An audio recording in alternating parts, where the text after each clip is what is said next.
जय हिंद दोस्तों, मैं धर्मेंद्र कुमार। तो पादप का क्वेश्चन चैप्टर अपन डिस्कस कर रहे हैं और आज के सेशन में अपन बात करेंगे एक काफी महत्वपूर्ण टॉपिक जिसका नाम है ग्लाइकोलाइसिस। ठीक है, बहुत ज्यादा महत्वपूर्ण है क्योंकि नीट के विगत 10 वर्षों के प्रश्न आप उठा के देखेंगे तो उसमें से इस चैप्टर के इस टॉपिक में से सबसे ज्यादा क्वेश्चन आपको मिलेंगे। ठीक है, अब ये जो टॉपिक है थोड़ा सा कॉम्प्लेक्स है क्योंकि इसके अंदर काफी स्टेप यहाँ पर है, लगभग 10 स्टेप है। उसमें एंजाइम्स भी है, उसमें जो केमिकल भी है, तो इनको याद रखने में स्टूडेंट्स को थोड़ी सी कठिनता आती है। तो उसी कठिनता को दूर करने के लिए मैं इस सेशन में पहले आपको समझाऊंगा ये जो प्रोसेस है, उसके बाद में ट्रिक भी मैं आपको यहाँ पर बता दूंगा जिससे अगर मल्टीपल चॉइस जो क्वेश्चन आता है उसमें आपको कोई भी दिक्कत नहीं आएगी। ठीक है, तो स्टार्ट अपन करते हैं ग्लाइकोलाइसिस। ग्लाइकोलाइसिस का मतलब क्या है इसके बारे में अपन बात करते हैं। ग्लाइकोलाइसिस शब्द लिखा मैंने इंग्लिश में नहीं लिखा क्योंकि यहीं से आपको समझ में, यह एक ग्रीक वर्ड है। कौन सा? Greek word. ठीक है, आपको ये बहुत ध्यान से देखना है। एनसीईआरटी में जगह जगह ग्रीक लिखा होता है, लैटिन लिखा होता है, जर्मन लिखा होता है, तो ये आपको ध्यान में रखना है, इसमें आपको कंफ्यूज नहीं होना। ठीक है, तो ये एक ग्रीक वर्ड है जिसका सिंपल सा मतलब है जो ग्लाइको शब्द है। ये जो ग्लाइको शब्द आपके पास इसमें लिया गया इसका मतलब होता है ग्लाइकोज या जिसे अपन बोलते हैं शुगर। ये ग्लाइकोज से लिया गया है जिसे अपन बोलते हैं शुगर या शर्करा। और जो लाइसिस लिखा है उसका मतलब होता है स्प्लिटिंग या जिसे अपन बोलते हैं अपघटन। क्या बोलते हैं? अपघटन। तो शुगर का जो अपघटन होता है मतलब छोटे छोटे पार्ट में जो टूटती है उस प्रोसेस को अपन बोलते हैं ग्लाइकोलाइसिस। मैंने आपको पहले भी बता रखा है, लाइसिस जहां पर क्या है उसका मतलब होता है स्प्लिटिंग या टूटना। जैसे प्रोटीन का लाइसिस होता है तो वो हो जाएगा प्रोटियोलाइसिस, लिपिड का हुआ तो लिपोलाइसिस। ठीक है, लाइसिस का मतलब सिंपल सा है कि टूटना। इसके जस्ट अपोजिट एक शब्द आता है जेनेसिस, उसका मतलब होता है निर्माण। प्रोटियोजेनेसिस मतलब प्रोटीन का निर्माण। ठीक है, ग्लाइकोजेनेसिस मतलब ग्लाइकोज या कार्बोहाइड्रेट का निर्माण। तो ये दोनों शब्द आपको ध्यान में रखने हैं, बायो इजी हो जाएगी। तो जो ग्लाइकोलाइसिस का मतलब क्या है? ग्लाइकोस प्लस लाइसिस दो शब्द से जो मिलकर बना है जिसमें सिंपल सा क्या होता है? अपघटन होता है शुगर। अरे बात समझ, अपघटन होता है शुगर। अब ये जो शब्द दिया है ये तीन वैज्ञानिकों ने इस प्रोसेस को बताया। शब्द का एक प्रोसेस की बात करते हैं, वैज्ञानिकों ने इस प्रोसेस को बताया है, उन्हीं के आधार पर इसने अलग नाम हम देते हैं। तो जो अपने पास पहले जो साइंटिस्ट है वो है गस्टे एम्डल। ठीक है, एम्डल, गस्टे एम्डल। दूसरे जो है अपने पास वो है ओटो मेयर हो, मेयर हो। और जो तीसरे वैज्ञानिक है अपने वो है जे पार्न्स। ये जो तीनों साइंटिस्ट थे इन्होंने ही इस ग्लाइकोलाइसिस के बारे में बताया डिटेल से और इन्हीं के नाम के आधार पर पहला तो हटा दो, बाकी जो दूसरा लिखा जैसे यहाँ पर एमडल लिखा तो ई, मेयर ऑफ से एम और पार्न्स से पी, इन्हीं के नाम के आधार पर इसे अपन ईएमपी पाथवे भी कहते हैं।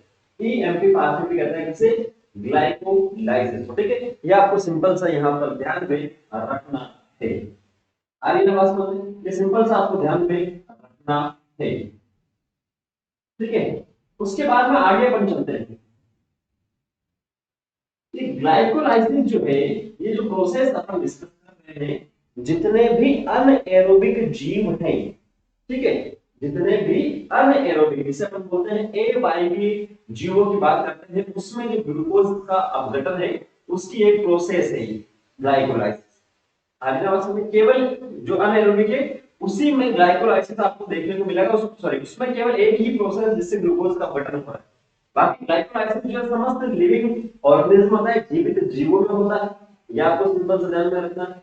होता कहां पर है? तो ये होता है कोशिका द्रव्य में। कोशिका द्रव्य में ग्लाइकोलाइसिस की जो प्रक्रिया है वो अपने को देखने को यहाँ पर सिंपल सी मिल जाती है। ठीक है, और इस प्रोसेस में होता क्या है? ग्लूकोज से उसका क्या होता है? आंशिक ऑक्सीकरण होता है। ग्लूकोज का आंशिक ऑक्सीकरण मतलब 100% ऑक्सीकरण नहीं है। 100% ऑक्सीकरण का मतलब तो इतना छोटा होता है उसमें वो टूट जाएगा, लेकिन आंशिक की बात कर रहे हैं तो इसमें बीच का एक पदार्थ, एक सब्सटेंस यहाँ पर बनता है, केमिकल बनता है। ठीक है, तो ग्लूकोज से पाइरुविक एसिड बनते हैं दो मॉलिक्यूल। ग्लूकोज में होता है क्या? ग्लूकोज में 6 कार्बन होते हैं तो पायरुविक एसिड में होते हैं 3। अभी जो प्रोसेस है वो आपको समझ में आएगी, तो आप बता दोगे कि किस प्रकार से यहाँ पर ये बना है। ठीक है, तो ये कोशिका द्रव्यम होता है और आंशिक अपघटन यहाँ पर होता है, आंशिक ऑक्सीकरण यहाँ पर होता है। अब ऑक्सीकरण के लिए जो अपने पास अभी अपने बात की थी ग्लाइकोज जो है वो शुगर के लिए यूज होते हैं। तो शुगर कहाँ से आती है? पादपों में जो शुगर है या तो वो प्रकाश संश्लेषण का रिजल्ट है, ठीक है, प्रकाश संश्लेषण से जो शुगर वगैरह बनती है वो या तो काम में आएगी, या फिर स्टोर जो फूड है वो भी प्रकाश संश्लेषण का ही उत्पादन एक तरह से, लेकिन वो बाद में काम में आता है। स्टोर फूड का मतलब जैसे स्टार्च वगैरह की बात करें तो उससे अपन यहाँ पर कह सकते हैं। आगे बात समझे, तो सिंपल सी बात है कि आपके पास जो शुगर है वो प्रकाश संश्लेषण का क्या है, एंड रिजल्ट है। यहाँ पर मेनली अपन बात करते हैं जैसे शुगर की वो है अपने पास सुक्रोज। कौन सा? सुक्रोज, जो जिसके अंदर कितने कार्बन होते हैं? 12 कार्बन इसके अंदर होते हैं। कितने कार्बन होते हैं? 12 कार्बन इसके अंदर होते हैं। अब यहाँ तो आप बात कर रहे हो कि ग्लूकोज का ब्रेकडाउन होता है, पायरुविक अम्ल बनता है, तो सुक्रोज का क्या बोले था? सुक्रोज एक डाइसैकेराइड है, मतलब इसके अंदर दो शर्करा मिलती है, जबकि ग्लूकोज क्या है? मोनोसैकेराइड। इसे आप छोटे शुगर में नहीं जोड़ सकते। सुक्रोज को दो छोटे शुगर में अपन तोड़ सकते हैं, जिसमें सिंपल सा अपने पास एक तो आता है ग्लूकोज और दूसरा क्या आता है? फ्रक्टोज। क्या आता है? फ्रक्टोज। और एक एंजाइम यहाँ पर आता है जिसे हम बोलते हैं इनवर्टेज। क्या बोलते हैं? इनवर्टेज। इनवर्ट का मतलब होता है उल्टा। क्या होता है? उल्टा। आगे का समझ में? उल्टा एक तरह से यहाँ पर कहते हैं इन्वर्ट के लिए, और जिसके पीछे ए ज्यादा हो गया एंजाइम है। तो पहले जो है आपके पास सुक्रोज जो है, फ्रक्टोज और ग्लूकोज जो है, सुक्रोज या फिर उसका उल्टा जो हो रहा है, सुक्रोज जो है ग्लूकोज प्लस फ्रक्टोज में क्या हो रही है? परिवर्तित यहाँ पर हो रही है। आ रही ना बात समझ में? यहाँ पर क्या हो रहा है? परिवर्तित यहाँ पर हो रही है। और उसके बाद में जो अपने पास मोनोसेकेराइड जो बना है, ग्लूकोज है और या जो फ्रक्टोज है, वो क्या होता है? इस ग्लाइकोलाइसिस के साथ जो आपको पूरा प्रोसेस बताया जाए उसमें इजीली वो क्या रहता है? यहाँ पर प्रवेश यहाँ पर सिंपल सा कर जाते हैं। क्लियर है? इतना सा सिंपल सा आपको आ जाना चाहिए। ठीक है, अब स्टेप की अपन जो बात करते हैं, इसकी बात करते हैं, स्टेप की जो अपन बात करते हैं, इसमें सिंपल सा आपको ध्यान रखना है। ये जो प्रक्रिया है इसमें अपने पास 10 जो केमिकल है वो है, मतलब 10 का निर्माण होता है, 10 स्टेप सब यहाँ पर बोल सकते हैं। तो पहले स्टेप में आपको क्या ध्यान रखना है? टोटल ये जो प्रोसेस है इसमें आपको एक्सप्लेन कर रहा हूँ। अच्छा, एक और चीज जो मैं यहाँ पर लास्ट में आपसे पूछूंगा, तो कितने एटीपी यहाँ पर काम में आते हैं, कितने एटीपी यहाँ पर बनते हैं, और कितने एनएडीपीएच यहाँ पर काम में आते हैं या बनते हैं, वहीं से सीधा प्रश्न पूछेगा, ध्यान रखना। ठीक है, तो पहले स्टेप की जो बात करता है ग्लूकोज, जिसके अंदर रेड कलर में लिखा मिलेगा नंबर ऑफ कार्बन कितने हैं? 6 कार्बन।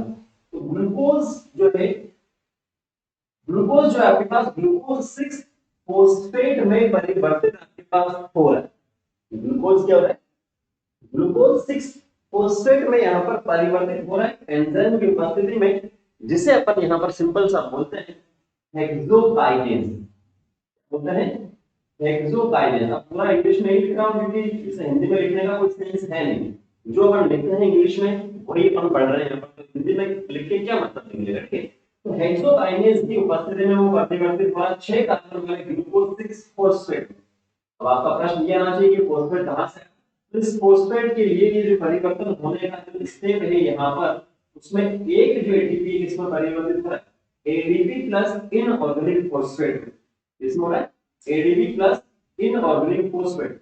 एटीपी मतलब ट्राइफॉस्फेट, इसके अंदर 3 फोस्फेट है। एडीपी का मतलब डाइफॉस्फेट, इसके अंदर 2 फोस्फेट होते हैं। इसका ये रहा। तो ये जो तीसरा वाला है इस ग्लूकोज के साथ में क्या होता है?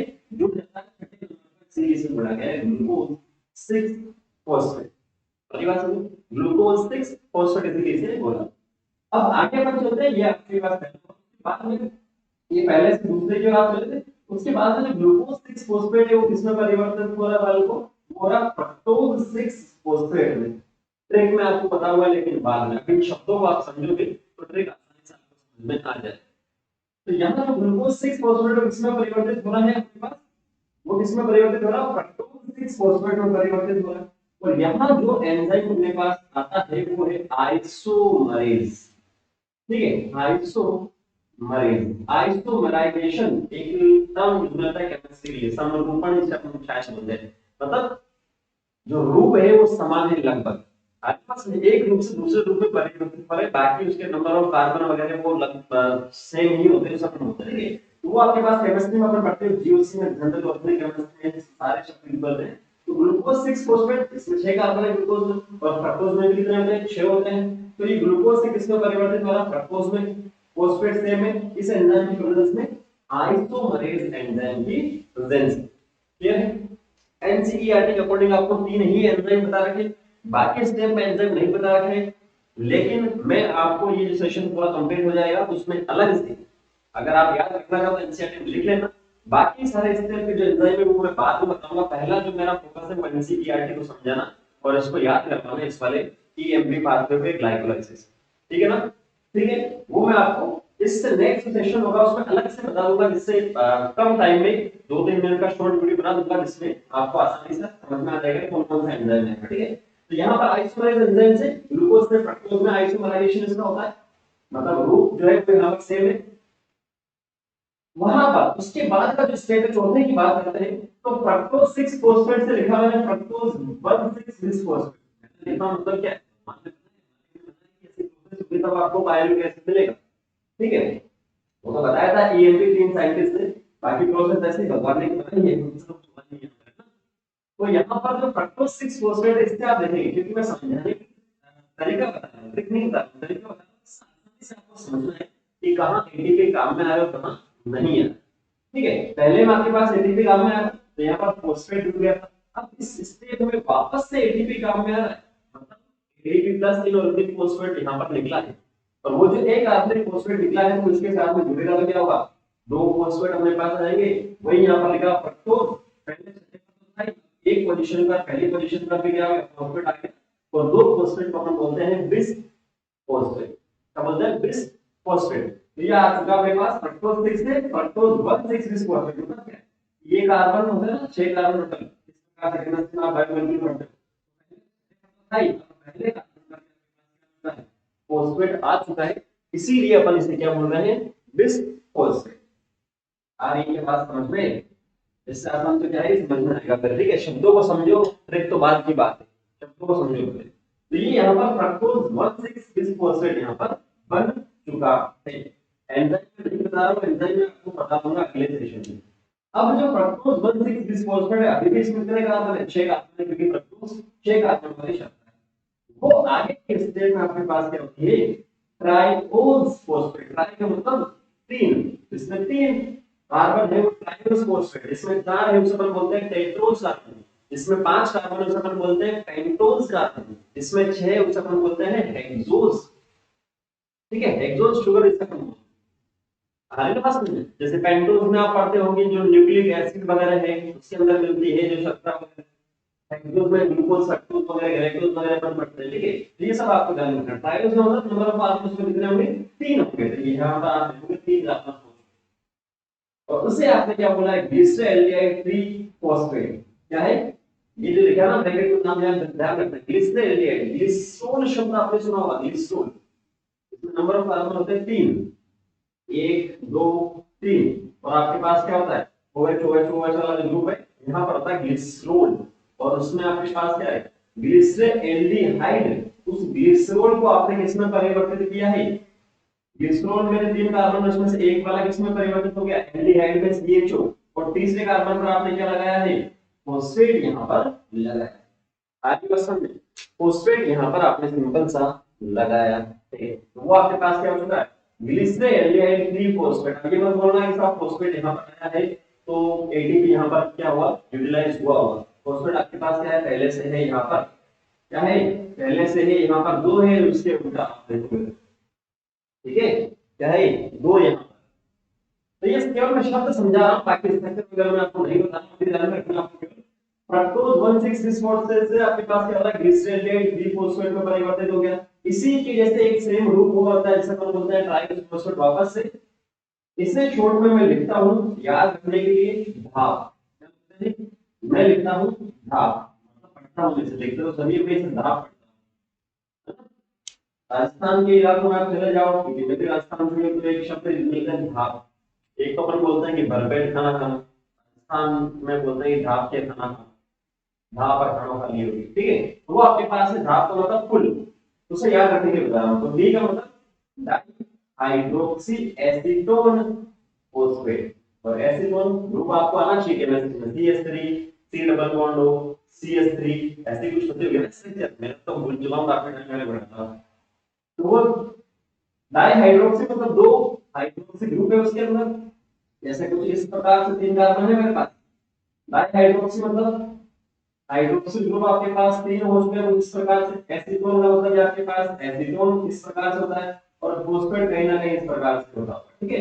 तो ये स्ट्रक्चर इस प्रकार से कहीं ना कहीं होती होगी, मिलती होगी, इस प्रकार से बनती है, ठीक है। Like hydroxy acetone phosphate, nomenclature और स्ट्रक्चर बनाना मैं भूल गया मैं इतनी डिटेल में, तो आप केमिस्ट्री देख सकते हैं, दिक्कत वाली बात नहीं। तो इस रूप में वो परिवर्तित, तो एक जो है यहाँ पर दिन का वाला ये था, दूसरा ये था। अब इसके आगे की जो प्रोसेस है वो धाप में भी, मतलब एसीटोन वाला ग्रुप है उसमें भी, और एल्डिहाइड वाला जो ग्रुप है उसमें भी क्या होगी, इसके आगे की जो प्रोसेस है वो सेम ही रहेगी। आगे की प्रोसेस जो है वो क्या है, सेम ही यहाँ पर रहेगी। अब आगे के स्टेप में क्या होता है, ग्लिसरॉल 3 फॉस्फेट जो यहाँ पर NAD+ जो होता है साइटोप्लाज्म में जो प्रोसेस होगी, वहां पर जो होता है NADP जो NADH है, वहां पर इसका अपचयन एक तरह से हो रहा है, और NADH यहाँ पर बन रहा है, सिंपल, ठीक है। NADH तो यहाँ पर बन रहा है, इसे हम बोल सकते हैं। अब यहाँ जो आपके पास बन रहा है वो है दो फॉस्फेट जो मैंने लिखा, 1 फॉस्फोग्लिसरिक एसिड यहाँ पर आपके पास बना है, ठीक है। बिस फॉस्फेट का मतलब, बिस का मतलब क्या होता है, दो आपके पास होता है, 1 फॉस्फोग्लिसरिक एसिड, आपको ध्यान रखना। नेक्स्ट स्टेप में इसी से क्या होता है, इसी स्टेप में आपके पास होता है एटीपी का संश्लेषण, और वो जो प्रोडक्ट बनता है 3 फॉस्फोग्लिसरिक एसिड से आपको मिलता है 3 फॉस्फोग्लिसरिक एसिड। 1 3 का मतलब यहाँ पे क्या था, दो फॉस्फेट के जो ग्रुप थे वो थे। अब यहाँ 3 फॉस्फोग्लिसरिक एसिड मतलब केवल तीसरे वाले पे ही है, ग्लिसरिक एसिड में जो है तीसरे वाले पे फॉस्फेट सम, मतलब एक तो यहाँ पर क्या हुआ, कम हुआ है, और वो एक जो कम हुआ वो एडीपी प्लस इनऑर्गेनिक फॉस्फेट यहाँ पर संश्लेषित होता है, एटीपी का संश्लेषण यहाँ पर होता है। चीजों को समझो, 3 फॉस्फोग्लिसरिक एसिड से जो आगे आपको मिलता है वो मिलता है 2 फॉस्फोग्लिसरेट, ठीक है। और यहाँ पर एक H2O का मॉलिक्यूल क्या होता है, बाहर निकलता है।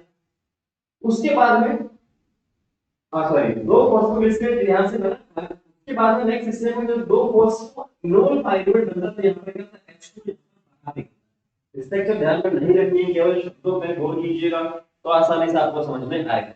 फॉस्फोग्लिसरेट से फॉस्फोइनोल पाइरुवेट बनता है, यहाँ पर जो है H2O के बाहर निकलने के साथ में, ठीक है। अब जो फॉस्फोइनोल पाइरुवेट है वो किसमें परिवर्तित हो जाता है, फाइनली पाइरुविक एसिड पे, जहां पर वापस से क्या है देखेंगे आप, इसमें फॉस्फो लिखा है, इसके अंदर मैंने फॉस्फो नहीं लिखा, मतलब जो फॉस्फेट वाला जो था वो वापस से एडीपी के साथ में कहीं ना कहीं मिलता है, और इसी से आपके पास क्या होता है, एटीपी यहां पर बन जाता है। आगे बस, तो ये जो है एटीपी बनने के बाद में क्या बनता है, दो मॉलिक्यूल जो है पाइरुविक एसिड के अपने पास बन जाते हैं, तो मल्टीप्लाई में लिखा मैं, क्योंकि आगे की जो प्रोसेस है वो तो सेम ही है इसमें, और इसमें तो दो दो के मल्टीप्लाई में सब जगह लिख रखा है, ठीक है। चाहो तो इधर से आप लोग दो हटा दो, इधर वाले आगे बस समझ। तो ये आप देखेंगे इन स्टेप में, तो दो जगह पे क्या होता है, एटीपी जो है काम में आती है, यूज में आती है, और दो जगह एटीपी का संश्लेषण होता है, तो बोले जीरो एटीपी बना नहीं, तो ऐसा नहीं है। यहाँ पर एटीपी जो है एडीपी में परिवर्तित हुआ, एक एटीपी तो यहाँ खर्च हो गया, दूसरा यहाँ खर्च हो गया, लेकिन यहाँ पर आप देखेंगे यहाँ जो संश्लेषण हो रहा है तो यहाँ पर भी दो एटीपी का संश्लेषण होना चाहिए, क्योंकि दो दो मॉलिक्यूल की बात कर रहे हैं, और यहाँ पर भी जो बात कर रहे हैं वो भी कितना होना चाहिए, दो एटीपी की बात करेंगे। तो टोटल अपने पास संश्लेषण कितने हुए, दो, और दो चार संश्लेषित हुए, काम का कितना है, दो काम है। ऊपर तो दो दो की बात नहीं कर सकते ना, क्योंकि यहाँ से जो प्रोसेस है ना वो कॉमन हुई है, इस वाले से ग्लिसरॉल्डिहाइड से या एसीटोन वाले से, यहाँ से कॉमन हुई, तो इन दोनों का अलग अलग लाओगे तो अलग अलग लिखना पड़ेगा, बात नहीं। तो चार में से दो एटीपी जो है वो क्या हो चुके हैं, पहले से ही काम में आ चुके हैं, तो ओवरऑल जो आपके पास नेट प्रोडक्शन एटीपी का वो कितना है, दो। NADPH की बात करें तो एक में अगर NADPH या NADH की जो बात कर रहे हैं यहाँ पर वो आपके पास होगा सिंपल सा, ठीक है। NADH एक में एक, मतलब एक में आपके पास NADH यहाँ पर बना, दूसरी में बनेगा दो NADH के पर, यहाँ पर क्या कर देते हैं, बात यहाँ पर सिंपल से कर देते हैं। आ रही है बात समझ। अब ये जो एटीपी है ना, इनका जो संश्लेषण हुआ है काम में, ये आपको ध्यान रखना, क्योंकि लास्ट में जब अपन चलेंगे, जैसे क्रेब साइकिल हुआ, anaerobic रेस्पिरेशन के जो फर्मेंटेशन हुआ, ठीक है, उसके अंदर भी आपको यहाँ से ही स्टार्ट होगा कि ग्लूकोज से जो लास्ट रिजल्ट बनेगा, अभी मैंने बताया था कि पाइरुवेट एसिड जो बनता है वो जो सॉरी ग्लूकोज का जो पार्शियल ऑक्सीडेशन होता है, आंशिक ऑक्सीकरण होता है, पूरा नहीं होता है। तो अभी ये अपना रिजल्ट नहीं है, चैप्टर यहाँ पर कंप्लीट नहीं हो रहा, अभी बहुत आगे अपने को चलना है। तो यहाँ का जो नेट रिजल्ट है वो आप कहीं पर भी छाप लीजिएगा। कौन से स्टेप आपको ध्यान रखना है, नीट में पूछ लेगा कभी भी, एबीसीडी करके दे देगा, किस स्टेप में एटीपी काम में आ रहा है, किसमें संश्लेषण वहां पर उसका हो रहा है। नहीं रखोगे तो फिर दिक्कत हो जाएगी, ठीक है। ठीक है, तो स्टेप आप देख सकते हैं, ये जैसे अगर मैं इसको लिखूं, ये मेरे पास पहला है, ये मेरे पास दूसरा प्रोडक्ट, ये तीसरा, ये चौथा, ये पांचवा, छठा, सातवां, इसको हटा देता हूं क्योंकि तो 9, आठवां, ये 9वां, और ये मेरे पास लास्ट में क्या मिला 10। तो आप देख सकते हैं इस प्रोडक्ट की बात करें तो पहले से दूसरे में जब जाते तो एक एटीपी खर्च हुआ है, तीसरे से चौथे में जाते तो एक एटीपी खर्च हुआ है, उसके बाद में छठे से सातवें में, पांचवें को आपको स्किप कर देना, पहले से दूसरे में जाना है, तीसरे से चौथे में जाना, दोनों लेके खर्च हुआ है, पांचवें को छोड़ना है, छठे से सातवें में जाते तो एटीपी का संश्लेषण होगा, और उसके बाद में 9वें से 10 में जाते तो एटीपी का संश्लेषण होता है। यहाँ पर भी 8वें को आपको छोड़ना है, कि इससे को छोड़ना है। तो ये आपको सिंपल ध्यान में रख लेना है। एनएडीएच का बात करेंगे कि जहां हमने छोड़ा था पहले 5वें से 6ठे में, वहां पर एनएडीएच2 का जो है संश्लेषण यहाँ पर हुआ है। सारी बात समझ, इसे आपको सिंपल सा ध्यान में रखना है। अगर इसमें फिर भी कोई डाउट करता है तो कमेंट सेक्शन में आप कमेंट करके पूछ सकते हैं, बता दूंगा। मैं फिर से बोल रहा हूँ, एंजाइम का नेक्स्ट सेशन में मैं आपको बताऊंगा, इसमें बताऊंगा तो जो प्रक्रिया है एनसीईआरटी की वो थोड़ी सी जटिल हो जाएगी, स्टूडेंट के थोड़ा सा समझ में कम है। तो पहले एनसीईआरटी को क्लियर करना, उसके बाद में टाइम बचता तो चाहे देख लेना, कोई दिक्कत नहीं। ना देख तो आपकी मर्जी, एनसीईआरटी की तो बात है ही, क्योंकि एनसीईआरटी में केवल 3 एंजाइम आपको बता, ठीक है।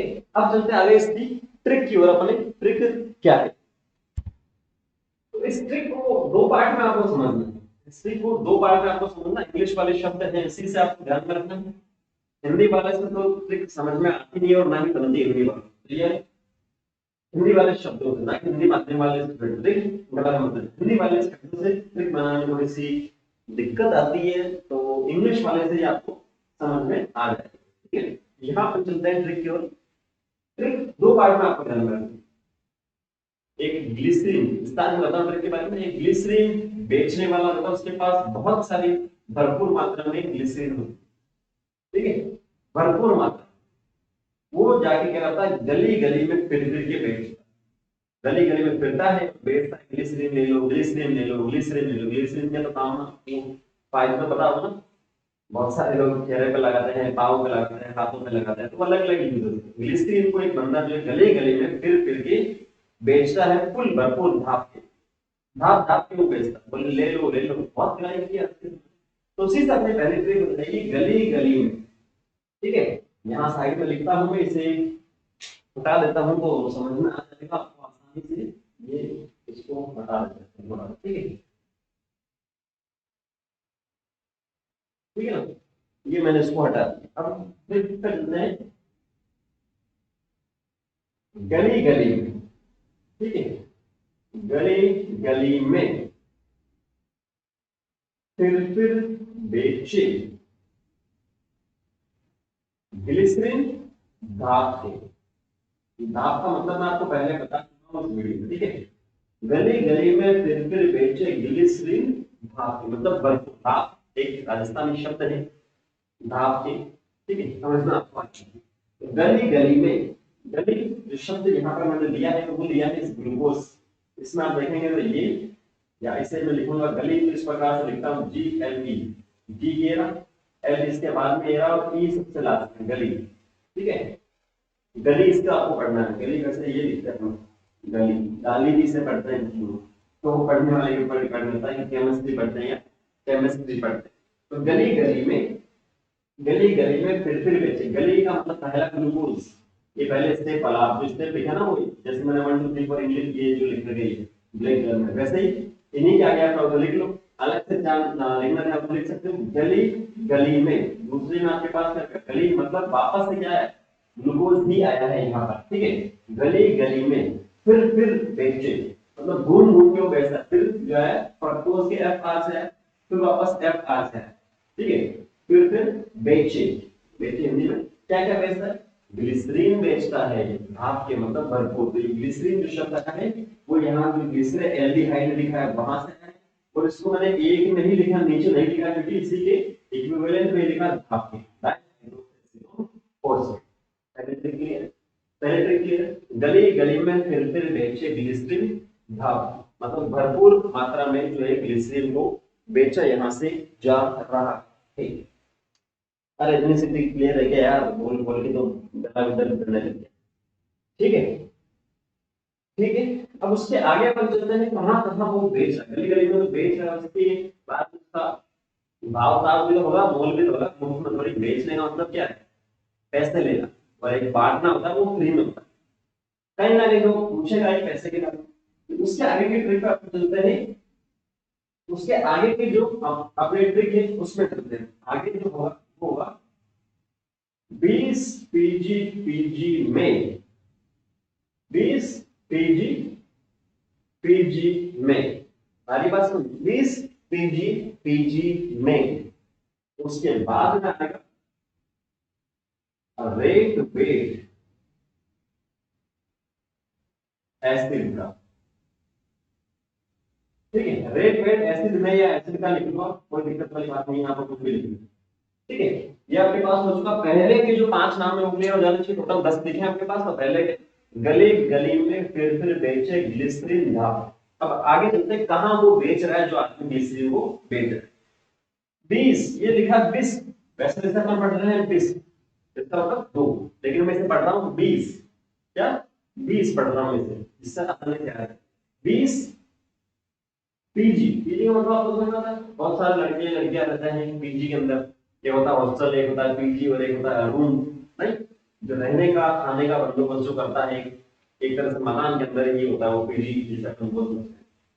तो 20 पीजी पीजी, 20 जो है पीजी गली गली में जा रहा है, वहां पर उसको कितने पीजी मिले, 20 पीजी मिले, तो पीजी पीजी में वो क्या करता है, पीजी का मतलब है फोस्फो ग्लिसरीन, ठीक है, पीजी का मतलब क्या है, फोस्फो ग्लिसरीन, आगे बात, इसका मतलब दो आपके पास फॉस्फेट आएंगे, ये एक पी, जो पी और जी मैंने लिया है, एक तो यहां से लिया है इस वाले पी से, दूसरा जी यहां से लिया है, ठीक है, पी यहां से लिया और जी यहां से लिया है, इसमें दो फॉस्फेट है तो 20 मैंने इसके साथ में रख दिया है, 20 इसे तो बोल रहे हैं, इसमें नहीं है तो उसको मैंने यहां पर रखा दिया 20 पीजी पीजी।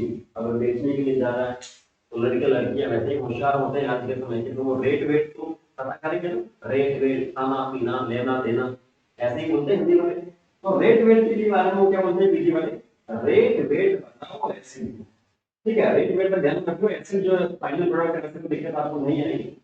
रेट वेट, अब रेट वेट क्या है समझना, क्योंकि अगर मैं इसे आगे वाले जो यहाँ पर केमिकल लिखे हैं इनको भी मैं पीजी लिखता तो काफी दिक्कत हो सकती है, कि जो पीजी वो फॉस्फोग्लिसरिक एसिड है, या वो बिस फॉस्फोग्लिसरिक एसिड है, या फॉस्फोग्लिसरेट है, क्योंकि इसमें भी तो पी और दिया है, तो इसके लिए मैंने क्या किया है, इनकी लास्ट वाला जो शब्द है यहाँ से मैंने ट्रिक बना दी, ठीक है, ठीक है, लास्ट यहाँ फॉस्फोग्लिसरेट RATE, यहाँ अपने पास है फोस्फोइनोल पाइरुवेट BATE, तो क्या होता है तो वो आपके पास रेट में था, यहाँ से 20 पीजी पीजी में रेट वेट, रेट मतलब जिसके पीछे फोस्फोग्लिस रेट आ रहा है, वेट फोस्फोइनोल पाइरुवेट उसके पीछे आ रहा है, और सबसे लास्ट में फाइनल प्रोडक्ट है वो क्या है, एसिडिटी आ रही है। अरे आई क्या बात समझ में यार, इससे इजी ट्रिक तो मैं शायद नहीं बना पाऊंगा, ठीक है, गुड गर्ल वाले ट्रिक नहीं है अपने पास, अपने पास खुद की बनाई हुई ट्रिक है जो आपको आज से पहले ये वाली ट्रिक नहीं मिलेगी, इस वीडियो को अपलोड करने से पहले, इसके बाद में मिल जाए तो ट्रिक वापस देख लो, गली गली में फिर बेचे ग्लिसरीन भाप के, रेट भी पता करना है तो 20 पीजी पीजी में रेट वेट ऐसे लिखना, क्लियर है, तो ये अपने पास क्या सिंपल से इसको याद रखने की क्या है ट्रिक है। तो ये तो मैंने ट्रिक की बात करी, अब आगे की बात करते हैं, ये जो पायरिक एसिड है, क्योंकि पहले आपने बताया था जो ग्लूकोज है उसका पार्शियल ऑक्सीडेशन होता है, आंशिक होता है। तो ये आंशिक ऑक्सीडेशन के बाद पायरुवेट एसिड तो आपके पास बन गया। क्या इसका भी कोई फ्यूचर है या नहीं है ना, या यहीं पे कंप्लीट हो गया क्वेश्चन वाला नहीं, तो इसका भी फ्यूचर है आपके पास, इसका भी फ्यूचर है आपके पास पायरुवेट एसिड का। इसके फ्यूचर की बात करते हैं, तीन प्रकार के फ्यूचर अपन यहाँ पर डिस्कस करेंगे, लिखने की जरूरत है नहीं, आप चाहो तो लिख देता हूँ, ठीक है। इसके जो पहला जो इसका फ्यूचर आता है पायरुवेट एसिड का, वो आपके पास आता है लैक्टिक अम्ल किण्वन या लैक्टिक एसिड फर्मेंटेशन, जिसे हम बोलते हैं फर्मेंटेशन। लैक्टिक एसिड किण्वन बोल सकते हैं, लैक्टिक एसिड फर्मेंटेशन बोल सकते हैं।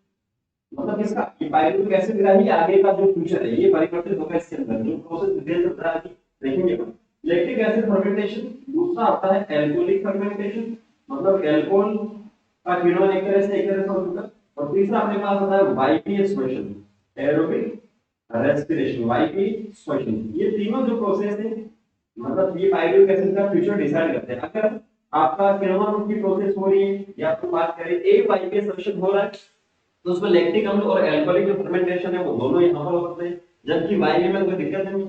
ए वाईपी किसमें हो सकता है, जो प्रोकैरियोट प्रकार के जीव है या छोटे जो जीव हैं उनके अंदर लैक्टिक एसिड और अल्कोहलिक फर्मेंटेशन की जो प्रोसेस है वो अपने को देखने को मिल सकती है, ठीक है। जो छोटे प्रोकैरियोट है, मतलब प्रोकैरियोट तो छोटे होते हैं वैसे, प्रोकैरियोट्स हैं या जो यूकैरियोट्स भी हैं कुछ, उसमें एक कोशिका के जो यूकैरियोट्स है वो यहाँ पर उसके अंदर जो लैक्टिक एसिड और अल्कोहलिक फर्मेंटेशन है वो यहाँ पर अपने को देखने को सिंपल सा मिल सकता है, ठीक है। आगे बात समझे। जबकि वायु संश्लेषण की बात करें तो जैसे इसमें तो मैं बोल रहा हूँ कि ग्लूकोज का क्या हो रहा है, ग्लूकोज का इसमें हो रहा है पार्शियल ऑक्सीडेशन, आंशिक जो है ऑक्सीकरण हो रहा है। लेकिन अगर कंप्लीट ऑक्सीडेशन आपको करना तो कंप्लीट में क्या होता है, जो ग्लूकोज है वो किसमें परिवर्तित हो जाता है, CO2 प्लस H2O में परिवर्तित हो जाता है। ये जो है वो क्या है, वायवीय शोषण।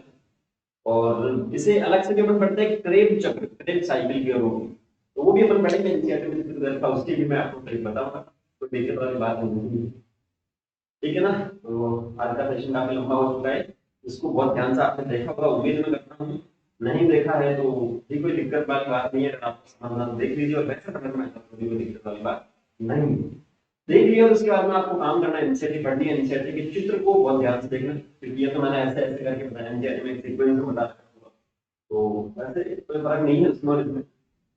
जो चित्र आएगा वो एनसीईआरटी का आएगा इसमें, तो उसको आपको देखना है, उसकी थ्योरी आपको पढ़ना है, कहाँ एटीपी काम में आता है, कहाँ संश्लेषण होता है, कौन से स्टेप में H2O बाहर निकलता है, कौन से में NADH2 का निर्माण होता है, ये आपको ध्यान में रखना। बाकी ट्रिक तो क्लियर है कि नहीं, कमेंट सेक्शन में कमेंट करके जरूर आप बता सकते हैं। ट्रिक अच्छी लगी तो भी, बुरी लगी है तो भी, समझ में आया तो भी, और नहीं आया तो भी। नेक्स्ट सेशन में अपन मिलते हैं इनके साथ में। Thank you, all the best.